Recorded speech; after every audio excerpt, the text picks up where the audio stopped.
Well, g'day and welcome to episode 9 of Home Loan Hacks and the monthly update for May 2021. Continued strong property price growth in Sydney and nationally. If I look at the Core Logic report, which is on our monthly video, 2.4% for the month for Sydney, 8.8% for the quarter, 7.5% for the annual, which is pretty crazy, pretty amazing. Very strong in the last quarter particularly. So we've seen that continue, and the trend of people buying, pushing out of town, the Hawkesbury's been very strong. Perhaps just quietened off a little bit in our office in terms of new inquiry in the past month. We still have lots on the go, a lot of files on the go, a lot of clients in varying stages in the process.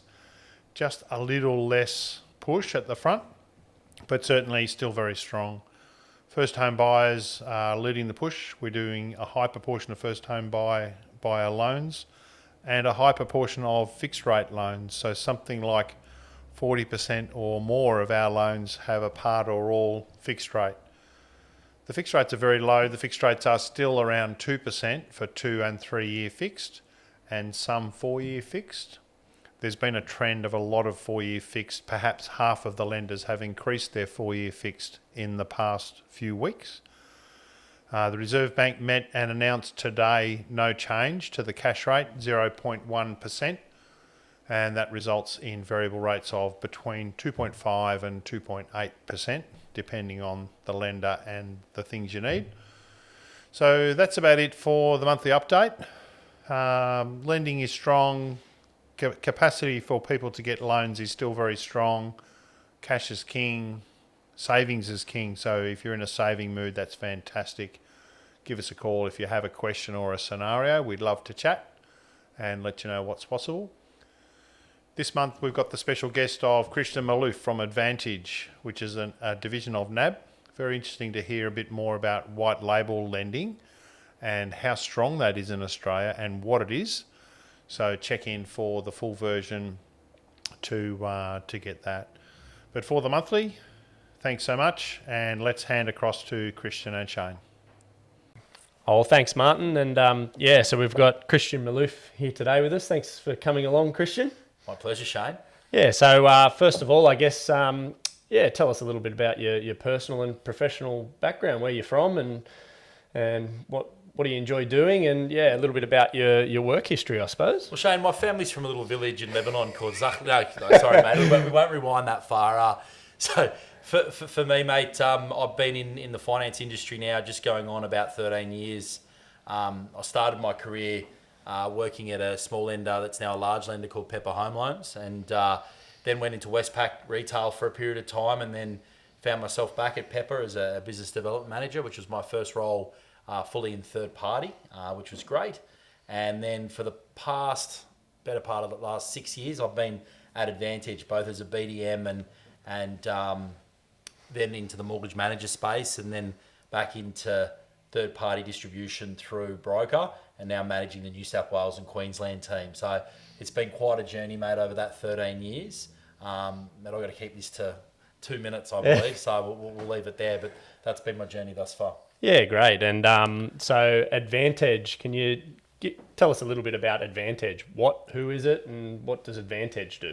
Yeah, so Advantedge is a lot of people have looked at us as a small company, but they're people that don't know much about us. So Advantedge are owned and they're a subsidiary of NAB. We were bought by NAB in 2009, and before that we were Challenger Mortgage Management. And before that, we were Interstar. So we're a company that spans 25 years with our roots in mortgage manager lending. But when NAB acquisitioned us back in 2009, there was a focus that was created in white label lending. So we like to think of ourselves as pioneers of both mortgage manager and white label lending. What's, for those of our listeners that don't know, what's mortgage managing? Mortgage management is the opportunity for as it were, a person that was lending at the time or a broker to sell a product in their own name, or for a company that wanted to source funding elsewhere. They would use a mortgage manager funder to both underwrite and fund and customer care their mortgages whilst using their name as the front side. So there's some of our, we've got the likes of a Resimac and an eMoney out there in market right now that fund their own products. They started out as mortgage managers, funded by ourselves. Cool. And white label in terms of the concept and in lending. So what is white label? What's a white label mortgage? Give us a few examples. Yeah, so look, white label, I suppose to understand white label lending, you need to go back and ask yourself, what is white label? And funnily enough, both airlines and shopping centres or shopping conglomerates like Coles and Woolworths started white label. And basically what white label was the way of grabbing a core product, changing it a little bit, not deterring the quality, but changing it a little bit, and then packaging it in another branding, and then selling it to market at either a cost-effective, a cheaper price, or with somewhat a different offering. And the whole idea behind that is that customers don't just want A and B in terms of a product selection. They want to have A, B, C, D, and E to choose from, and different customers want different things. So an example of that is, a Qantas and a Jetstar. So Qantas is the main product, and then they've gone and released Jetstar. And the whole idea behind that wasn't to create another competition in themselves. It was to try and find another part of the market that weren't buying Qantas and might have been buying Ansett, as it was when Jetstar first started. So for us, when we talk white label lending, it was an opportunity for us to partner with groups that wanted to offer something different, and obviously being a subsidiary of NAB, offering something to market that's different than what NAB offer in market and their lending products. Sure.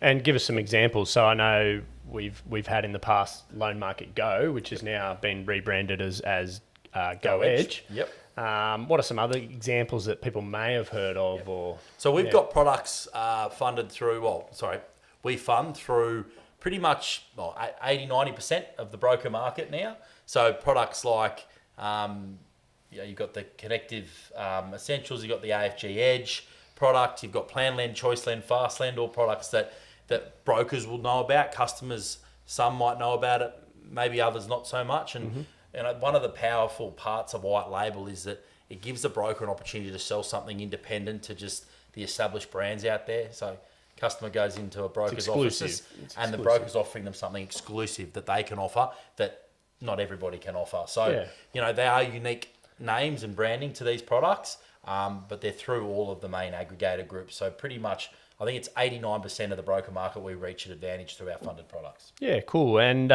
in terms of volume or market share, what sort of percentage of all brokers' loans, for instance, or what lenders can you compare volume to that people might know? So thinking of the likes of, Suncorps, INGs, Macquarie's, how do they compare with those types of lenders? People might know a little bit more about the brands. So I said before, Shane, that we're a lot bigger than people give us credit or think. Yep. So at the moment, we actually make up 10% of NAB's total back book. So that's quite a significant piece of a Big Four bank. But when we look at where we compare, market share-wise, we write about 3% of the total residential lending market in Australia.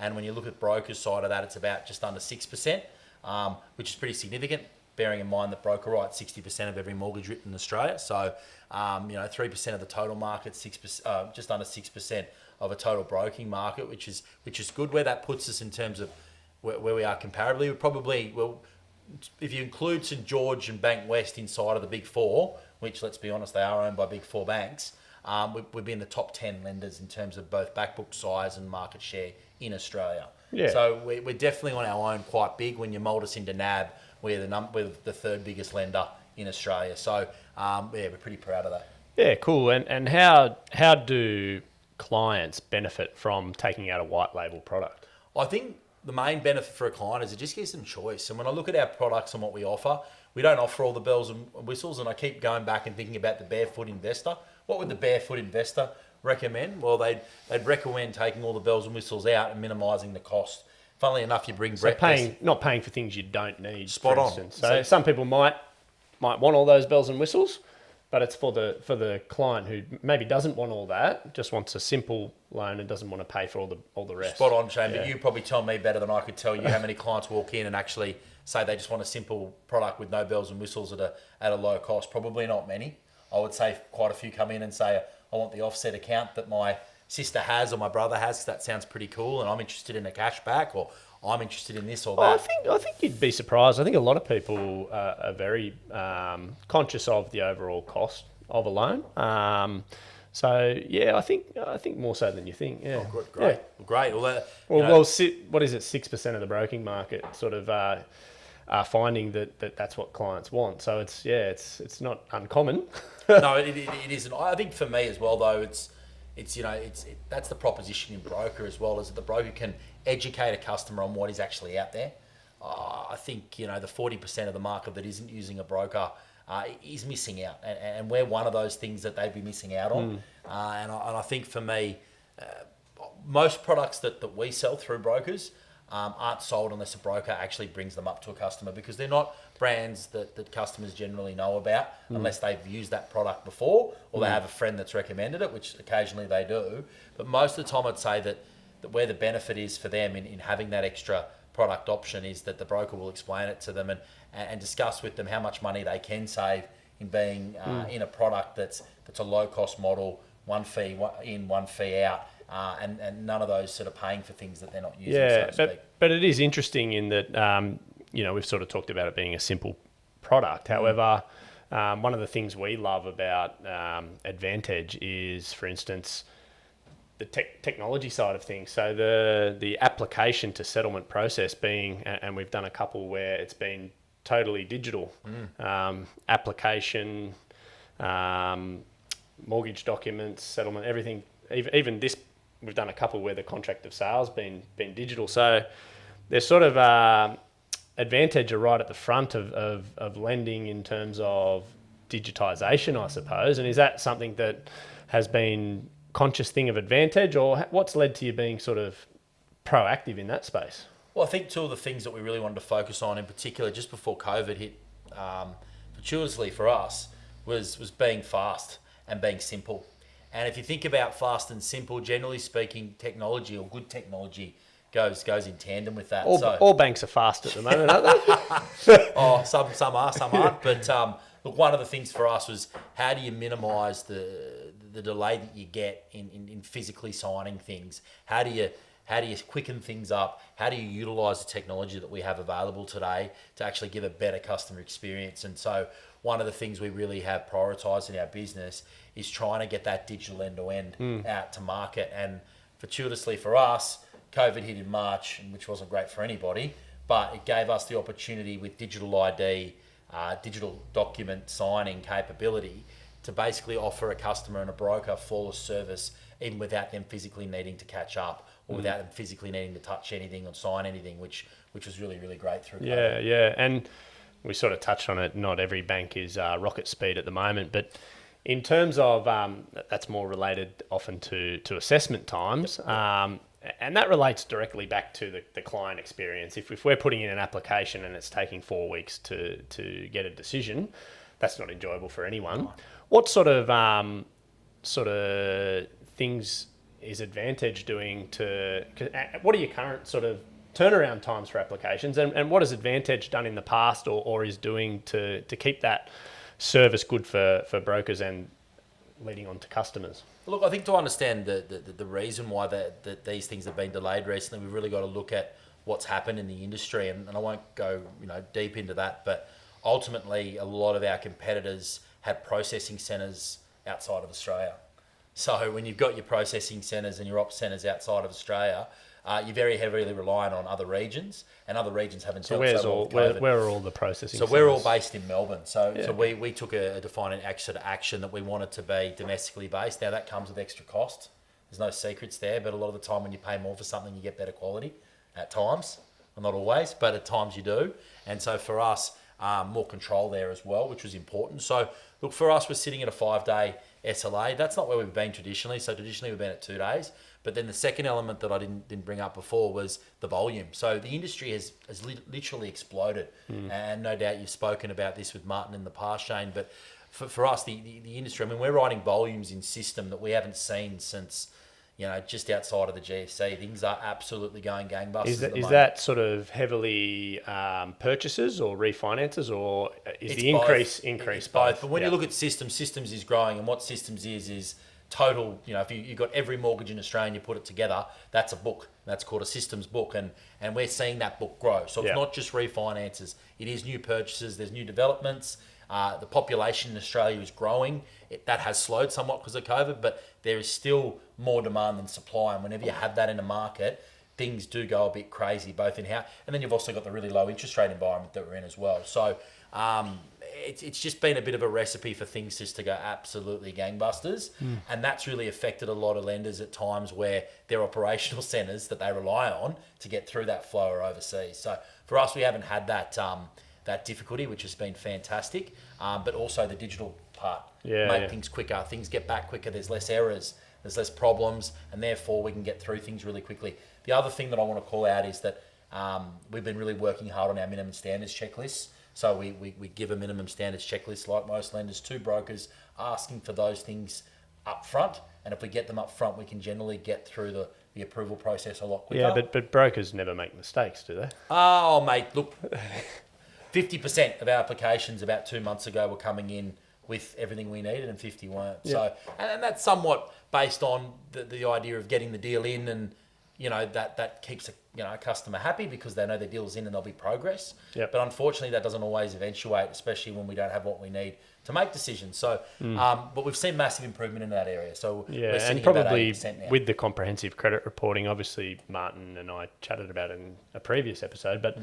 I guess that's helping a little bit as well in terms of lenders relying more on the comprehensive credit reporting data, on physical documentation, and then less documentation needed. So I guess that's hopefully that'll continue to be huge, to be ongoing, and that sort of leads us on to, I guess, in terms of credit decisioning and future lending. What sort of changes can you see just in lending in general? Maybe not so much Advantedge, but it could be Advantedge, but in general, how do you think the lending landscape is going to change in the next 12 months for credit decisioning? Look, I think there's a few probably elements there.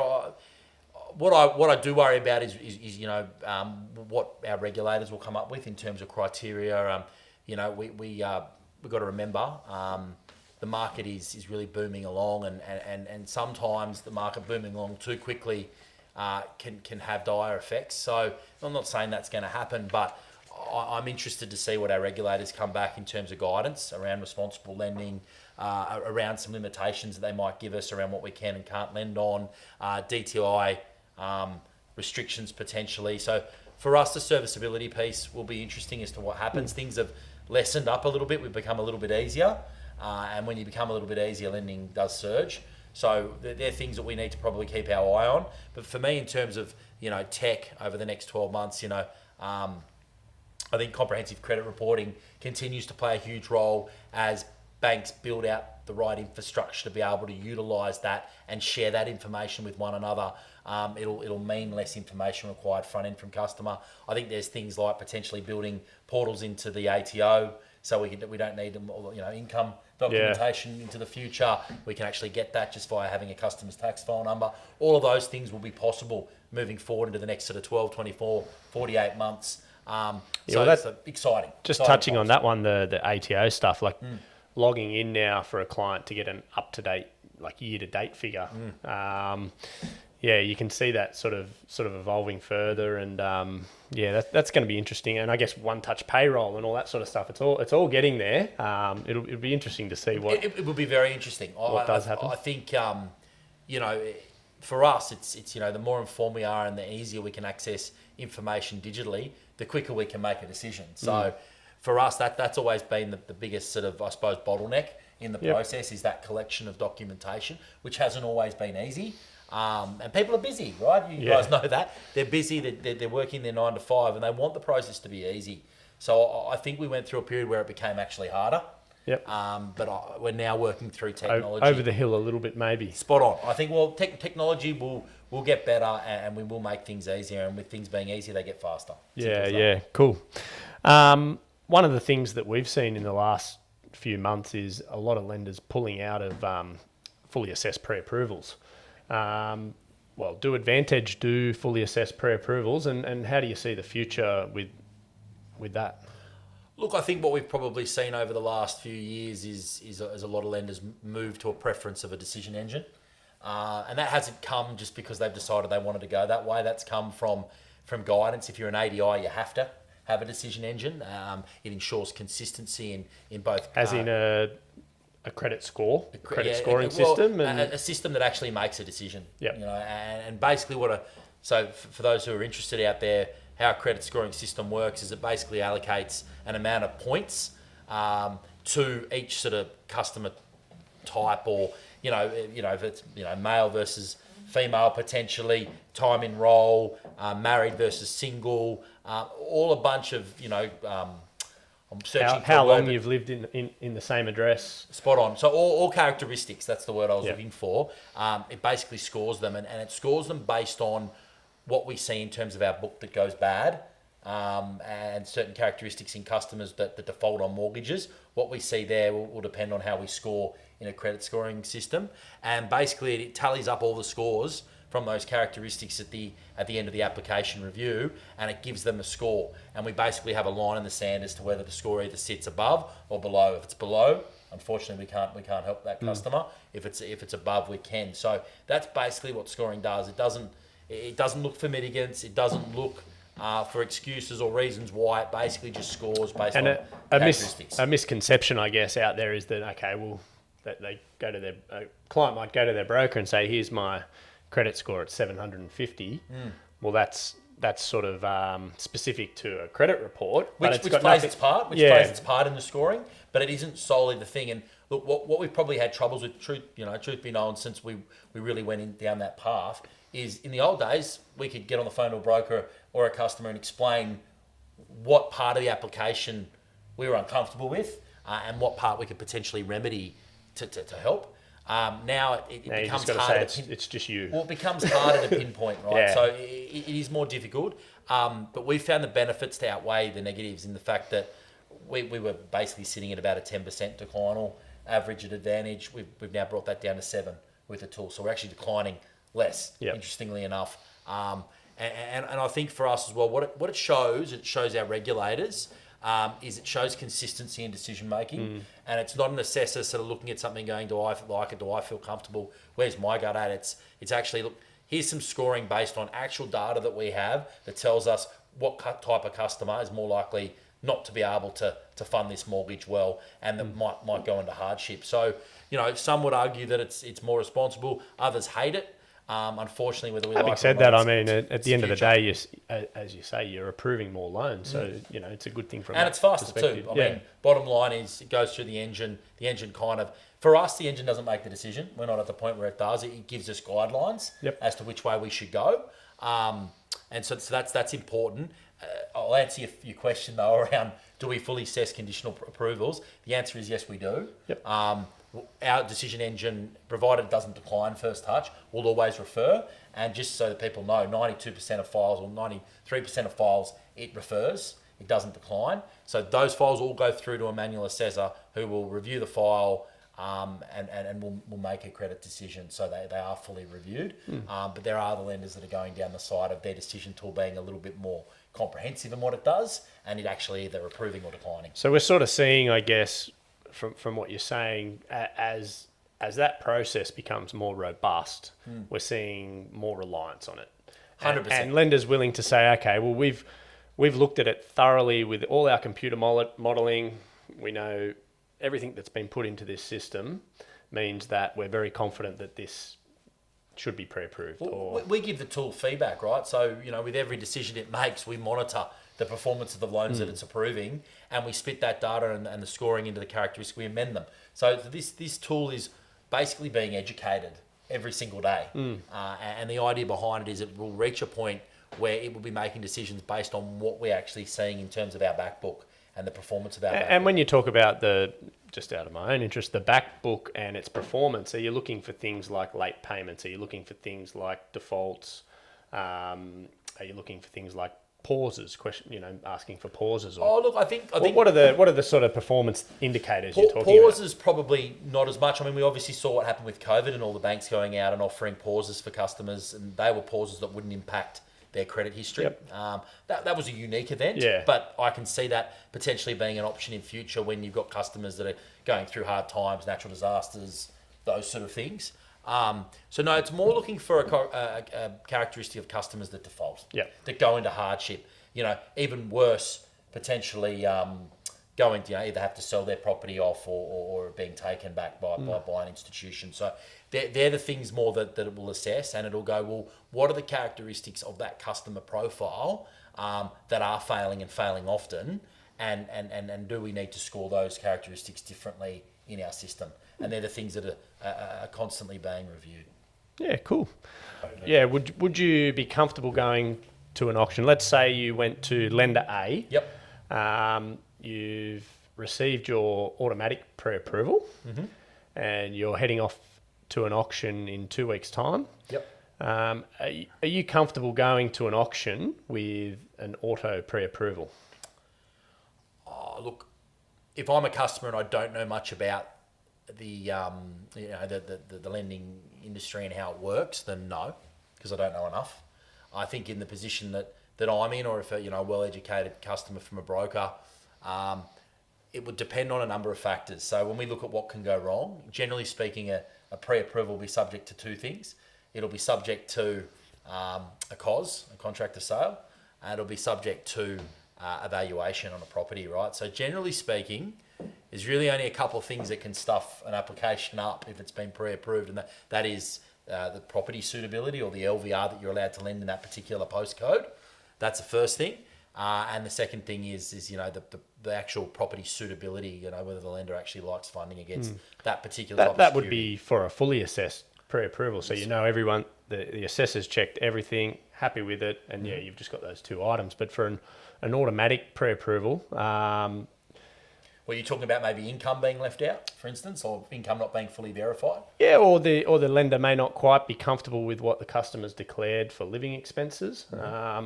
Who knows what Yep. could pop up? Could there be an issue on title for another property that hasn't sort of come about from well, that probably would be built into an automated check, that one, but who knows? But I guess it's a relevant sort of question on how much comfort do you have in an auto pre-approval? I guess that's the... So we'll go to two examples. And the first example is where broker's given us everything, or given the lender everything on their minimum checklist standards, and that means that they are in a position to verify income, do all those sort of things.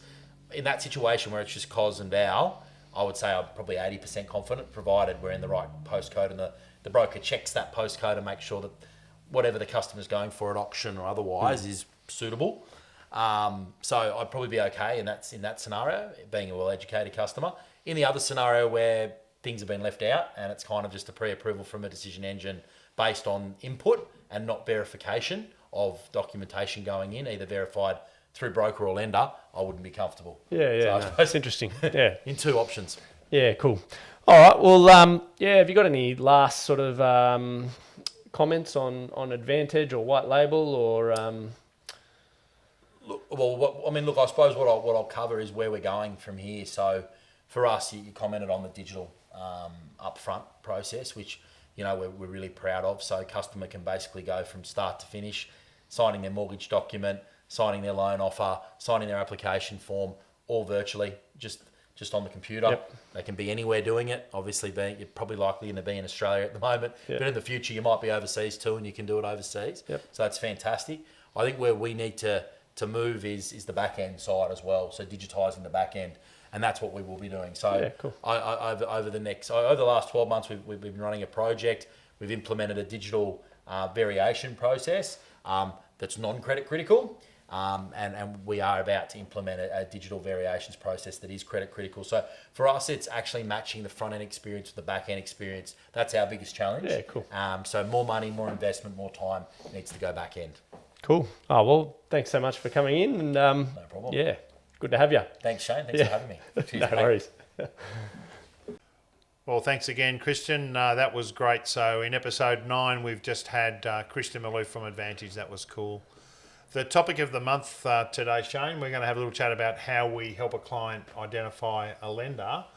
And let's just talk about some of the factors in that. And I guess it starts with, I'll generally have a chat with the client, do a bit of a fact-finding process of understanding the situation and what are some of the big takeouts. So maybe we'll pick a few topics one at a time as to how that unfolds. Yeah, so I guess when you're talking to a client, finding out what is important to them is probably the key before we can sort of look at what's a good solution. Yep. So yeah, you're chatting to them, aren't you, about types of loans, about what their goals and objectives are. So what are they looking to do? Are they looking to pay it down quickly? Are they looking to sort of have certainty for a long period of time? Those sorts of things are probably the first part of the conversation. Some are now cash flow. Quite commonly these days, we've got about 40% fixed rate loans, which is much higher than historically. So current cash flow can be a big topic. Current lender is a big conversation. So who is your current lender? What percentage do you reckon of our clients would use their current lender for their home loan? So we're going to show that as an option. What percentage? Yeah, off the top of my head, maybe 30 or 40%, I would say. Yeah. Maybe a little bit higher. Or higher? Yeah. Okay. So we've got that as a head start. I would have guessed 60 or 70%, but we'll maybe dig it out and have a look. Yeah. But certainly that's a big factor. If a client's had a good experience with their lender, we would like to reward that loyalty and not destabilise that. So let's talk about another factor, might be credit policy. Yeah, I guess policy is a very important one because there's no point recommending a product that's going to get declined. So policy is very important. Normally when we've got all our documents from a client and done the fact find and you've chatted in depth, we know basically a very full picture of the client's profile. So it's at that point we can sort of look at it and think, okay, what lending aspects might be something that not all lenders are going to support, or are there any little bits that we know from experience can only go to lender A, B or C? Let's pick a few on product or credit. So someone might want a no fee product. Someone might have a certain type of income, say a lot of commission base. Yep. And some lenders would take that at 100%, others would take it at 80%. Casual of how long? So some lenders at 3 months or 6 months. Yes? Yeah, most lenders now at least 6 months. But yeah, in the past we've had 3 months casual for some lenders. Things like bonus income.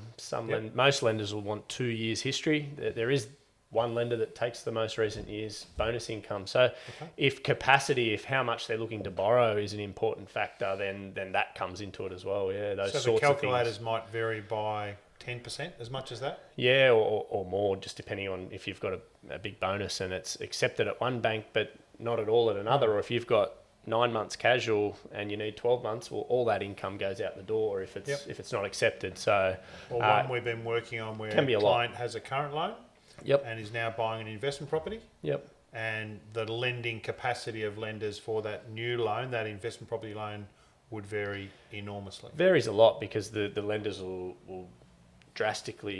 be drastically different in how they treat that other debt. Some will take actual repayments, some will buffer it 20%, some will take sort of as though it's a new loan with the same lender where they have an assessment rate. So yeah, big differences in all those things. Yeah. Probation. So someone who's just started a job, or they've gone from one job to another with or without probation. Yep. That might be another credit policy issue. Yep. Or how long even. Sometimes we often get people just starting a job and it could be paid monthly and simply, do they have a pay slip yet? Do they need 2 pay slips? So if it's time critical as well, sometimes, we're just not going to have 2 pay slips in time for that particular lender. So that can rule out another lender. Yeah. Well, time critical, you've just given us another one. Yeah. So some lenders we heard in the earlier session, I thought Christian was very decent in not pointing out, particularly major lenders, 2, 3, 4 weeks for assessment times right now. Versus a more nimble lender, 3 days, 5 days, or sometimes less for everything. Might be an automated decision process leading to an assessor, might be an automated valuation, certainly a lot more streamlined and better systems, Australian onshore processing, etc. Yep. And then digital documents. So how long, in fact, we had that one which happened to be a Go Edge product, all electronic. Had it cooled off before it was ready to settle? No, it was ready to settle in the cool off. So 10-day call off. We're ready on it. It was actually early in that second week, I remember. Okay, so speed, and that's a big one. That ties into service too, like the service of the lender. So you often hear people talk about a lender's service post-settlement and, you know, dealing with customer service and things like that. But I think it is important through that. It's a stressful time. So through the approval time frame as well, a lender that's going to be responsive and reasonable, I suppose, in their requests. That's a really is hard important one, to people. A really hard one to relate to a client. Yeah. The importance of the communication experience for us and for them, and the ongoing culture. So that's something that we do like to try and communicate to a client, but not always able to do that. So the digital experience being quicker, the communication and the culture. Yep. And then the bottom line that comes out of that, and we'll put a slide over this to show an example of a product analyzer. So having had the brief, the clients answered questions and told us everything, and I've do an exploration process. We've looked at all the statements, and we then have maybe some credit policy things to research. But we would then be looking for, okay, well, they've come up and said we want a no-frills variable loan. That's what we want. Or we want to fix the whole lot. Or we want to have a bit of both. We would or we wouldn't like a major bank. We would or we wouldn't want to use our current lender. And then I would come up with, and Shane and I bounce together, recommendations that look like what's on your screen now. That says, okay, well, your current bank is, we'll do a CBA one. A lot of our younger customers are CBA. That would be their solution for a no-frills variable. But let's say, we use our guest of the day, the Go Edge product. They would happen to have in that product, if you didn't want frills and bits, as we talked about earlier, here's the rate, here's the fees, etc., and we stack them up. And we'll show something else on the same sort of example. Yeah, and Anything else you think well, of? I think if it is a package loan, for instance, we'll then go away and do pricing, and sort of, we do have, doing quite a few loans. You get an idea for which types of loans are going to price well at different lenders, whether that's, borrowing 70% or less, or whatever it might be, the loan sizes, things like that. We sort of have a reasonable idea of how the lenders that require pricing, how they're going to price, and I guess we go away and do that and try and sort of see what we can come up with. So constantly running those models, trying to stay alert to how much to ask without being greedy, but getting everything. Yep. And those package loans was referred to in the earlier session, but often are $395 per year versus the no frills type loan, which might be better on price but lower on features. Do they need those features? I think that's probably given it good justice. Anything else big that jumps at you? No, just that. It's a bit of a process, I suppose. Like when you combine on balance all the things you have to come up with a recommendation, and I think getting to know what the customer really wants is the key to getting them a good outcome, I suppose, and getting the full picture. It's great when we can get the client, when we get a full picture, we can get a better result for people. Yeah, so often 2 or 3 conversations. We don't mind 2 or 3 meetings. We like it that style to get a really good, strong picture and communicate on issues, explore issues, and then come up with recommendations. So, that's quite a big thing to get to a recommendation, and some people find that, most people love it. Some people find that takes a while, but... I suppose too, the other topic on that is that the best interest duty that's come in has meant that we then document all that to the client. So it's a good thing from that perspective that we can sort of show the customer, okay, well, this is what you sort of asked for, and this is our recommendation, and this is exactly why. So, whether it be rate, policy, capacity, all those things get sent to them in a document that outlines exactly why we got to that recommendation. Yeah, which is a cracking example. They get the game plan that is a moment in time, a thorough assessment of what we worked through, and we can reconsider in the future if things change. All right, I think that's great. So I'd call that a wrap for this session for Home Loan Hacks episode 9. If you've made it this far, thanks for listening to the whole lot, and have a great month. It's been a treat to be with you. Thanks, Shane. Thanks, Martin. Cheers all.